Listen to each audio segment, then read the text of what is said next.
Salut, je m'appelle Joanie, je suis infirmière. Je travaille en clinique jeunesse du CLSC et dans les écoles secondaires.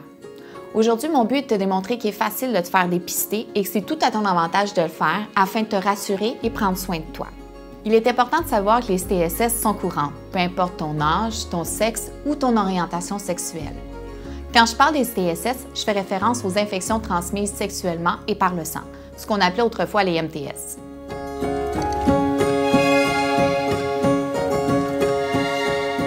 Tout d'abord, tu devrais te faire dépister si tu es actif sexuellement.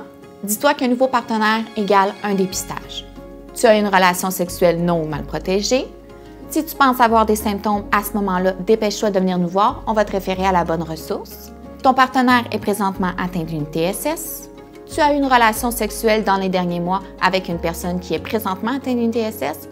Tu es enceinte. Il est important de savoir que la grande majorité des gens atteints d'une TSS n'ont pas de symptômes. Donc, si tu te reconnais dans une des situations que je viens de mentionner, n'hésite pas à te faire dépister. En passant, c'est confidentiel à partir de 14 ans. Voici comment se passe un dépistage. Tout d'abord, tu rencontres une infirmière avec elle tu évalues si tu as besoin de faire des prélèvements et si oui, lesquels. Ensuite, tu décides de les faire ou non. L'infirmière est vraiment là pour te recommander ce qui est mieux pour toi. Je te rassure tout de suite, c'est sans douleur et on ne voit pas tes organes génitaux. Les tests sont maintenant très simples.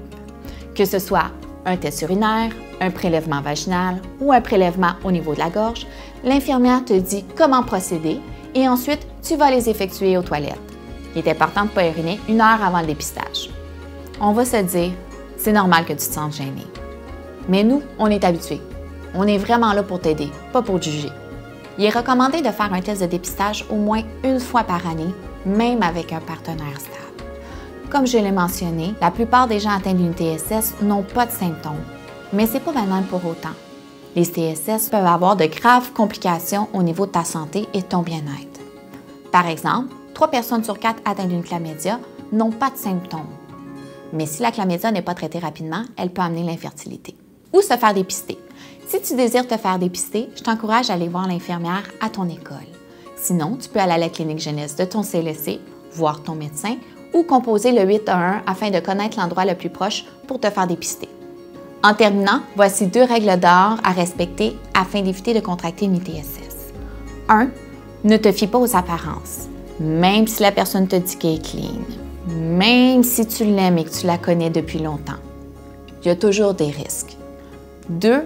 Mets toujours un condom, du début de la relation jusqu'à la fin de la relation. N'hésite pas à venir te faire dépister. C'est facile, gratuit et confidentiel à partir de 14 ans.